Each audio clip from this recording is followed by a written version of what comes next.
প্রিয় শিক্ষার্থীরা, আমি তাসলিমা রসুল, সহকারী শিক্ষক, গুলশান মডেল উচ্চ মাধ্যমিক বিদ্যালয়ের অনলাইন ক্লাসের পক্ষ থেকে শুভেচ্ছা। সবাই কেমন আছো? নিচে দুটি ছবি দেওয়া আছে, ছবিটা লক্ষ্য করো। একটি দেখো ঝড়ের ছবি, আরেকটি হচ্ছে কি বন্যার ছবি। এগুলোকে কি বলা হয়? দুর্যোগ। এটা কোন ধরনের দুর্যোগ? প্রাকৃতিক দুর্যোগ। তাহলে আজকে আমাদের আলোচনার বিষয় প্রাকৃতিক দুর্যোগ। দুর্যোগ কি? দুর্যোগ কত প্রকার? প্রাকৃতিক ও মানবসৃষ্ট দুর্যোগ কি কি? প্রাকৃতিক দুর্যোগের ক্ষয়ক্ষতি সম্পর্কে বলতে পারবে। প্রাকৃতিক দুর্যোগ কি? প্রাকৃতিক দুর্যোগ হলো এক ধরনের প্রাকৃতিক ঘটনা যাতে মানুষের আর্থ সামাজিক ক্ষতি হয়ে থাকে। যদিও তা স্বাভাবিক প্রাকৃতিক ঘটনা হিসেবেই ঘটে থাকে, তবে অনেক ক্ষেত্রে মানুষের কাজকর্মের প্রভাবে প্রাকৃতিক ভারসাম্য নষ্ট হওয়ায় এরকম ঘটনা ঘটে থাকে। সাধারণ ভাষায় বলা যায় প্রাকৃতিক দুর্যোগ হলো এমন একটি স্বাভাবিক ঘটনা যা স্বাভাবিক প্রাকৃতিক নিয়মের ব্যতিক্রম ঘটায়। ছবিটি লক্ষ্য করো, এখানে দেখা যাচ্ছে প্রচণ্ড বজ্রপাত হচ্ছে এবং গাছপালাগুলো বাতাসে হেলে যাচ্ছে। এটাকে কি বলা হয়? কালবৈশাখী ঝড়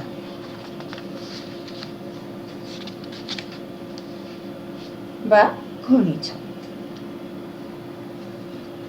প্রচণ্ড শক্তিশালী এবং মারাত্মক প্রলয়ঙ্কারী বাংলাদেশে প্রাকৃতিক দুর্যোগের ভেতর এই ঘূর্ণিঝড়টা উল্লেখযোগ্য।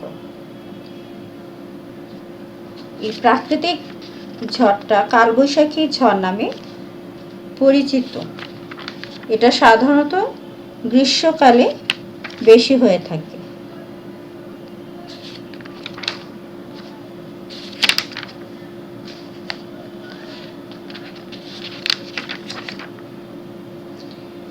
কেন্দ্রমুখী এবং ঊর্ধ্বমুখী বায়ুচাপে এটা নিম্নচাপ, কেন্দ্রস্থলে নিম্নচাপ এবং চারপাশে উচ্চচাপ বিরাজ করে। সাধারণত আশ্বিন কার্তিক মাসে প্রচণ্ড বজ্রপাত সহ এই বৃষ্টিটা হয়ে থাকে।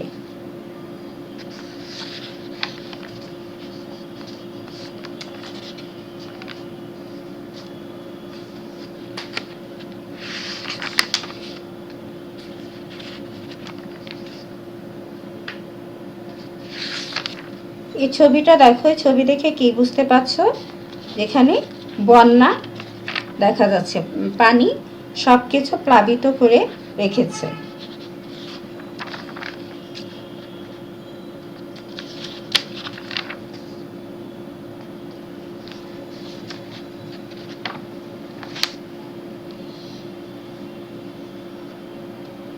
বাংলাদেশে বন্যায় ব্যাপক ক্ষতি হয়ে থাকে। বন্যায় এলাকা প্লাবিত হয়ে বিপুল পরিমাণ ফসলের ক্ষতি হয়, মানুষের প্রাণহানি ঘটে এবং স্বাভাবিক জীবনযাত্রার ব্যাঘাত ঘটে। ছবিটি লক্ষ্য করলে তোমরা অবশ্যই বুঝতে পারছো যে স্বাভাবিক জীবনযাত্রা এখানে সম্ভব নয়, কারণ সবার ঘরে পানি ঢুকে গিয়েছে, ফসল পানিতে নিমজ্জিত হয়েছে।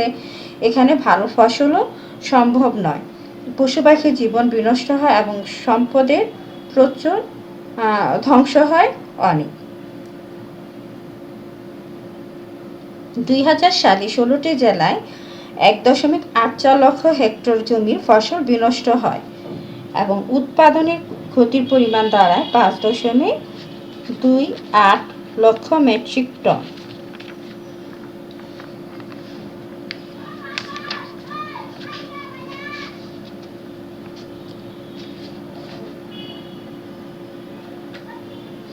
বন্যাপ্রবণ এলাকা। ছবিটি লক্ষ্য করে যেখানে সাদা রং রয়েছে সেগুলো হচ্ছে বন্যা মুক্ত এলাকা, এবং যেসব হালকা পিঙ্ক কালার সেটা হয়েছে আকস্মিক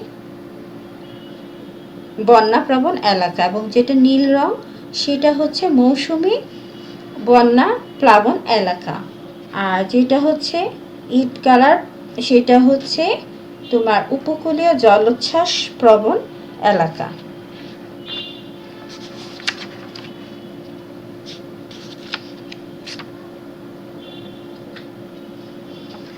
ছবিটা লক্ষ্য করো, এখানে দেখা যাচ্ছে যে অনাবৃষ্টির কারণে মাটি ফেটে চৌচির হয়ে গিয়েছে, গাছপালা শুকিয়ে মরে যাচ্ছে।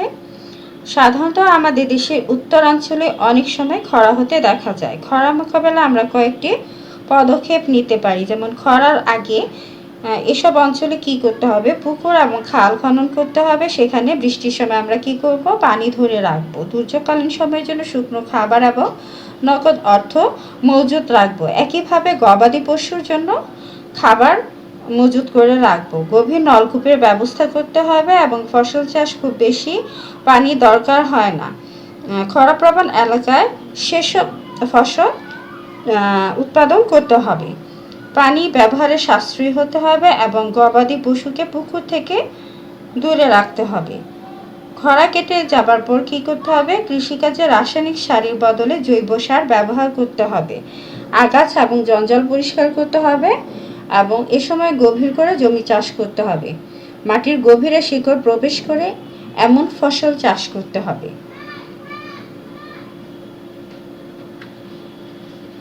এটা হচ্ছে ছবিটা, খেয়াল করো, দেখা যাচ্ছে একটা পাহাড়, পাহাড়ের পাড়টা ভেঙে গিয়েছে। এটাকে কি বলা হয়, ভূমিধস। সাধারণত বেশি পাহাড়ি অঞ্চলে যখন দীর্ঘমেয়াদী এবং ভারী বৃষ্টিপাত হয়ে থাকে তখন এই ভূমিধস ঘটে থাকে। মানুষ ব্যাপক হারে গাছপালা এবং পাহাড় কেটে এই ভূমিধসের কারণ ঘটায়। এর ফলে কি হয়, পাহাড়ের পাদদেশে যে ঘরবাড়ি আছে সেই ঘরবাড়িগুলো মাটির নিচে চাপা পড়তে পারে, মানুষও চাপা পড়ে মারা যেতে পারে। আমাদের দেশে চট্টগ্রাম, কক্সবাজার, বান্দরবান, সিলেট, নেত্রকোনা এসব জেলা প্রায়ই ভূমিধস হতে দেখা যায়। ছবিটা লক্ষ্য করে, এটা কিসের ছবি, ভূমিকম্প।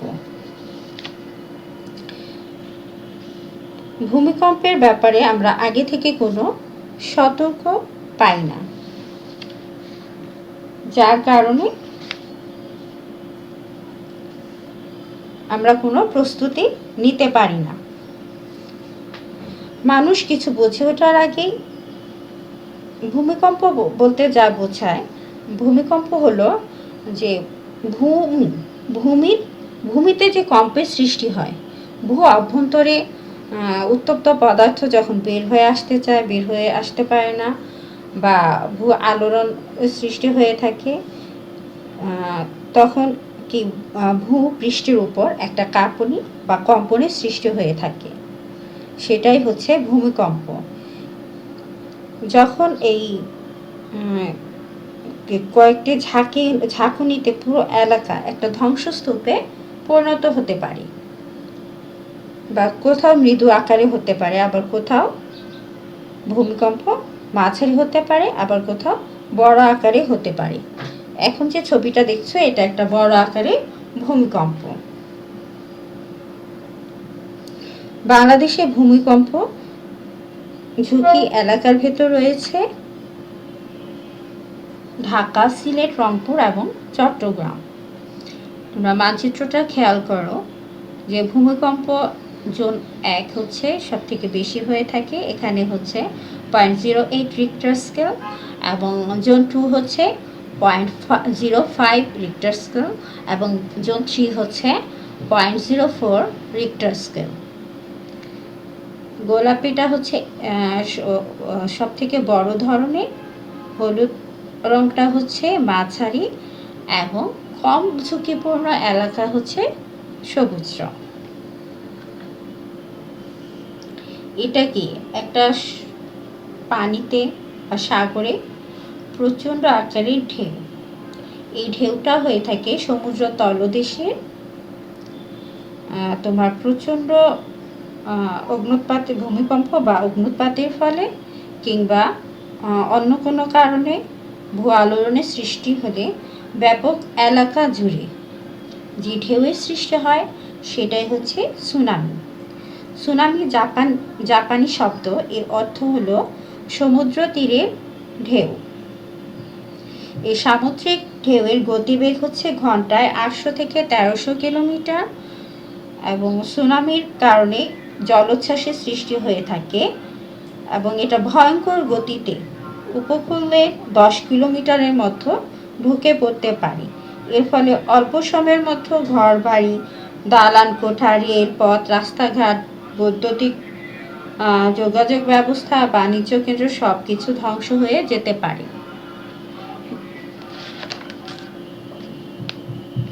এবং অনেক সময় দেখা যায় যে সমুদ্রগামী যে জাহাজগুলো থাকে তা সমুদ্র গর্ভে তলিয়ে যেতে পারে।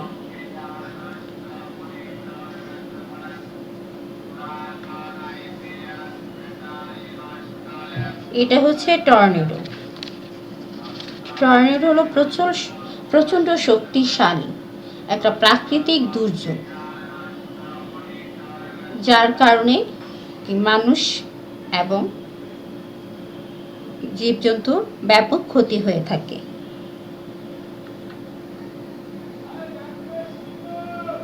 এটা হচ্ছে ভূমিধস।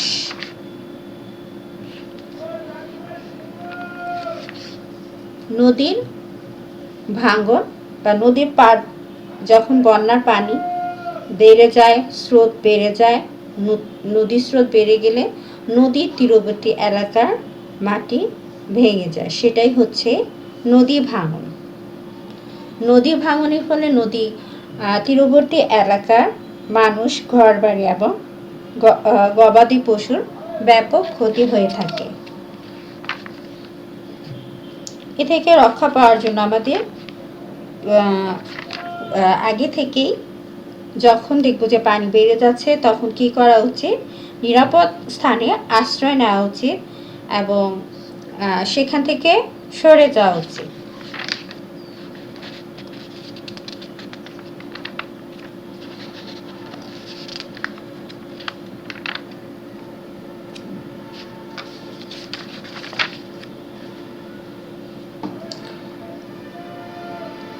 এছাড়া শিশু, বৃদ্ধ এবং প্রতিবন্ধীদের নিরাপদ আশ্রয় বা আত্মীয় বাড়িতে পাঠিয়ে দিতে হবে। হাঁস মুরগি সরিয়ে ফেলতে হবে। মূল্যবান সামগ্রী, দলিলপত্র আগে থেকে নিরাপদ স্থানে নিতে হবে।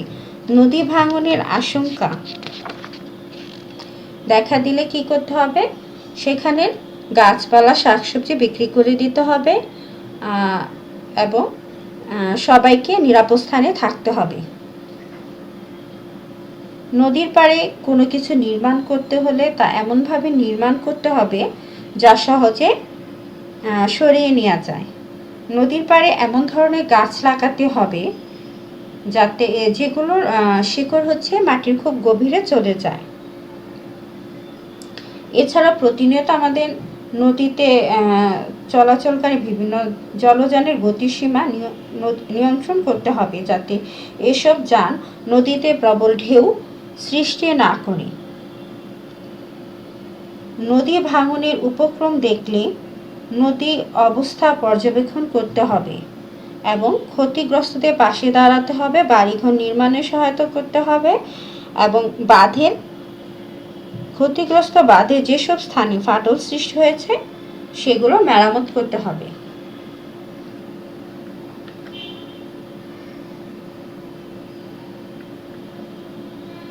এখানে দেখো, যখন তাপমাত্রা অধিক বৃদ্ধি পায় তখন সাধারণত বিভিন্ন বাসস্থানে, প্রতিষ্ঠানে আগুন লেগে যেতে পারে। সে থেকে আমাদের সাবধান ও সতর্ক থাকতে হবে। এটা হচ্ছে দাবানল। এখানে দেখো, একটা বনভূমিতে আগুন লেগে গিয়েছে। বনভূমিতে যখন গাছে গাছে ঘর্ষণ লেগে এই আগুন সৃষ্টি হয় এবং এই আগুন লেগে পুরো বনভূমি পুড়ে যেতে পারে, পুড়ে যেয়ে আমাদের ব্যাপক ক্ষতি করতে পারে।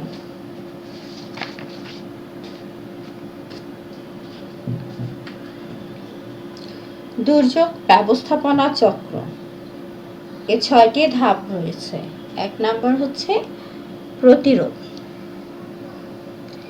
প্রাকৃতিক দুর্যোগকে সম্পূর্ণভাবে প্রতিরোধ করা সম্ভব না হলেও এর ক্ষয়ক্ষতি কমানোর ব্যাপারে প্রতিরোধ কার্যক্রম সফলতা বয়ে আনতে পারে। দুর্যোগ প্রতিরোধের কাঠামোগত এবং অবকাঠামোগত প্রশমনের ব্যবস্থা রয়েছে। কাঠামোগত প্রশমনের ক্ষেত্রে যেমন হচ্ছে বেড়িবাঁধ তৈরি, আশ্রয়কেন্দ্র নির্মাণ, পাকা ও মজুত ঘরবাড়ি তৈরি, নদী খনন। আর হচ্ছে অবকাঠামোগত প্রতিরোধ হচ্ছে প্রশিক্ষণ, গণসচেতনতা বৃদ্ধি, পূর্ব প্রস্তুতি, এগুলো হচ্ছে অবকাঠামোগত। 2 নাম্বার হচ্ছে প্রশমন, দুর্যোগের দীর্ঘস্থায়ী হ্রাস এবং দুর্যোগ পূর্ব প্রস্তুতিকে দুর্যোগ প্রশমন বলে। মজবুত পাকা ভবন নির্মাণ, শস্য বহুমুখীকরণ, ভূমি ব্যবহারে বিপর্যয় হ্রাসের কৌশল নির্ধারণ, অর্থনৈতিক উন্নয়ন, শক্তির অবকাঠামো নির্মাণ, কম ঝুঁকিপূর্ণ এলাকায় লোক স্থানান্তর, প্রাতিষ্ঠানিক কাঠামো গঠন, এগুলো হচ্ছে দুর্যোগ প্রশমনের আওতাভুক্ত। দীর্ঘস্থায়ী দুর্যোগ প্রশমন ব্যয়বহুল হলেও সরকার সীমিত সম্পদের মতো বিভিন্ন স্থানে বেড়িবাঁধ নির্মাণ, নদী খনন, আশ্রয়কেন্দ্র নির্মাণ, বনায়ন ইত্যাদি কার্যক্রম চালিয়ে যাচ্ছে। পূর্ব প্রস্তুতি, দুর্যোগ পূর্ব প্রস্তুতিটাই হচ্ছে পূর্ব প্রস্তুতি, যা দুর্যোগের সময় দুর্যোগের ঝুঁকি কমানোর ব্যবস্থা সমূহকে বোঝায়। আগে থেকে ঝুঁকিপূর্ণ অঞ্চল এবং জনগোষ্ঠীকে চিহ্নিত করতে হবে, দুর্যোগ সংক্রান্ত পরিকল্পনা প্রণয়ন করতে হবে, প্রাতিষ্ঠানিক কাঠামো নির্ণয় করতে হবে এবং জরুরি অবস্থা মোকাবিলার জন্য প্রয়োজনীয় সম্পদের ব্যবস্থা নিশ্চিতকরণ করতে হবে। যানবাহন, রাস্তাঘাট, বেতার যন্ত্র ইত্যাদি দুর্যোগের পূর্বে প্রস্তুত রাখতে হবে। সারাদান হচ্ছে দুর্যোগ ব্যবস্থাপনার আরেকটি অংশ। দুর্যোগের পরপরই উপযুক্ত সারাদানের প্রয়োজন হয়। সারাদান বলতে আমরা সাধারণত বুঝি নিরাপদ স্থানে অপসারণ, তল্লাশি, উদ্ধার, ক্ষয়ক্ষতির পরিমাণ নিরূপণ এবং ত্রাণ ও পুনর্বাসন কার্যক্রমকে বোঝায়। পুনরুদ্ধার, দুর্যোগের সম্পদ, পরিবেশ, সামাজিক ও অর্থনৈতিক অবকাঠামো ইত্যাদি যে ক্ষতি হয়ে থাকে তা পুনর্নির্মাণ করাই হচ্ছে পুনরুদ্ধার। সরকারি, বেসরকারি সংস্থা এবং বিভিন্ন ধরনের স্বেচ্ছাসেবী সংস্থা এবং আন্তর্জাতিক সংস্থাসমূহ এর সাহায্য এবং সহায়তা করে থাকে। উন্নয়ন, ক্ষতিগ্রস্ত এলাকাকে দুর্যোগ পূর্ব অবস্থায় ফিরিয়ে আনার পরপর ওই এলাকার উন্নয়ন কাজে হাত দিতে হয়। উন্নয়ন কর্মকাণ্ড হাতে নেওয়ার পূর্বে ভৌগোলিক ও পরিবেশগত বৈশিষ্ট্যের উপর লক্ষ্য রাখতে হবে। এছাড়াও বিভিন্ন ধরনের বেসরকারি সংস্থাসমূহ দুর্যোগ ব্যবস্থাপনার সাথে কাজ করে যাচ্ছে। Oxfam, disaster forum, care Bangladesh, Caritas, Proshika, CCDB,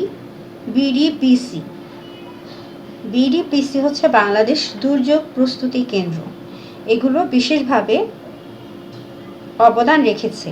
প্রাকৃতিক দুর্যোগ নিয়ে আমাদের থাকতে হবে। দুর্যোগ ব্যবস্থাপনার প্রধান কার্যক্রম যেমন উন্নয়ন, প্রতিরোধ, প্রশমন ও প্রস্তুতি ইত্যাদি স্বাভাবিক সময়ে অর্থাৎ দুর্যোগপূর্ব অবস্থায় সফলভাবে পরিচালিত করলে দুর্যোগকালীন সময়ে আমরা দুর্যোগের হাত থেকে জীবন, সম্পদ ও পরিবেশকে বহুলাংশে রক্ষা করতে পারবো, হয়তো পুরোপুরি পারবো না। তাই যথাযথ দুর্যোগ ব্যবস্থাপনা এবং দুর্যোগ মোকাবেলার সাথে আমাদের দুর্যোগ কর্ম পরিকল্পনা এবং দুর্যোগ সংক্রান্ত আপৎকালীন পরিকল্পনা ব্যক্তি, পরিবার, গ্রাম, ইউনিয়ন, উপজেলা, জেলা পর্যায়ে তৈরি করে অনুশীলনের মাধ্যমে এসবের যথাযথ প্রয়োগ নিশ্চিত করা উচিত। এছাড়া আবহাওয়া অধিদপ্তর জাতীয় আন্তর্জাতিক পর্যায়ে আবহাওয়ার উপাত্ত সংগ্রহ করে রাডার চিত্র দিয়ে অঙ্কন ও বিশ্লেষণের মাধ্যমে পূর্বাভাস ও আগাম সতর্কীকরণের দায়িত্বে নিয়োজিত রয়েছে। পানি উন্নয়ন বোর্ডের আওতাধীন বন্যা পূর্বাভাস কেন্দ্র বন্যা সংক্রান্ত পূর্বাভাস দান ও প্রচারের ব্যবস্থা গ্রহণ করে। যদিও ভূমিকম্পে পূর্বাভাস দেওয়ার কোনো কলাকৌশল আবিষ্কৃত হয়নি, তবে রিক্টার স্কেলে ভূমিকম্পের তীব্রতা ও প্রকৃতি সম্পর্কে জানা যায়। জরুরি পরিস্থিতিতে আর্তদের চিকিৎসা, উদ্ধার, ত্রাণ বিতরণ ও পুনর্বাসনের কাজে সামরিক বাহিনীর সদস্যবৃন্দ বেসামরিক প্রশাসনকে সবসময় সাহায্য ও সহযোগিতা দান করে থাকেন। সেজন্য আমরা সবসময় সামরিক বাহিনীর উপর কৃতজ্ঞ থাকব। বাংলাদেশ বেতার ও বাংলাদেশ টেলিভিশন দুর্যোগ সংক্রান্ত সংকেত প্রচারের ক্ষেত্রে গুরুত্বপূর্ণ ভূমিকা রাখে। এছাড়া বিভিন্ন সরকারি বেসরকারি সংস্থা, সামরিক বাহিনী, এদের পাশাপাশি সাধারণ জনগণও এই দুর্যোগের প্রতিরোধের কাজ করে যাচ্ছে। সবার প্রতি আমরা কৃতজ্ঞ থাকবো এবং সবাইকে আমরা সচেতন করব, তাহলে আমরা পারবো আমাদের এই ক্ষয়ক্ষতি কমাতে। এবার দেখো যে দুর্যোগ পরিকল্পনা চক্রটা দেখলে সেটা কারা নিয়ন্ত্রণ করে থাকে। দুর্যোগ ব্যবস্থাপনা ও ত্রাণ মন্ত্রণালয়, গণপ্রজাতন্ত্রী বাংলাদেশ সরকার এটা করে থাকে। তাই আমরা বাংলাদেশ সরকারের প্রতি কৃতজ্ঞ থাকব। বিনামূল্যে গাছের চারা বিতরণ, স্বেচ্ছাসেবী দল তারা বিনামূল্যে গাছের চারা বিতরণ করছে এবং সবার মাঝে ত্রাণ সামগ্রী দিয়ে আত্মদের সাহায্য সহযোগিতা করে আসছে। এবং প্রাকৃতিক দুর্যোগ নিয়ন্ত্রণে রাখার জন্য, যদিও প্রাকৃতিক দুর্যোগ আমাদের নিয়ন্ত্রণের বাইরে, তবুও তার কিছুটা প্রতিরোধ করার জন্য আমরা সবাই চেষ্টা করব গাছ লাগাতে। বাড়ির আশেপাশে গাছ লাগাবো, যদি সেটা না থাকে তাহলে ছাদেও আমরা গাছ লাগাতে পারি। গাছ আমাদের অক্সিজেন দিয়ে থাকে এবং পানীয় জলের ব্যবস্থা রাখতে হবে। বাড়ির কাজ, তোমাদের জন্য 2টি বাড়ির কাজ রয়েছে, তোমরা বাড়ির কাজগুলো অবশ্যই করবে। বিভিন্ন ধরনের দুর্যোগের নাম উল্লেখ করো। প্রাকৃতিক ও মানবসৃষ্ট দুর্যোগের উৎস ও প্রভাব বর্ণনা করো। সবাইকে ধন্যবাদ জানিয়ে আজকের মতো এখানে শেষ করছি। সবাই ভালো থেকো, স্বাস্থ্যবিধি মেনে চলো।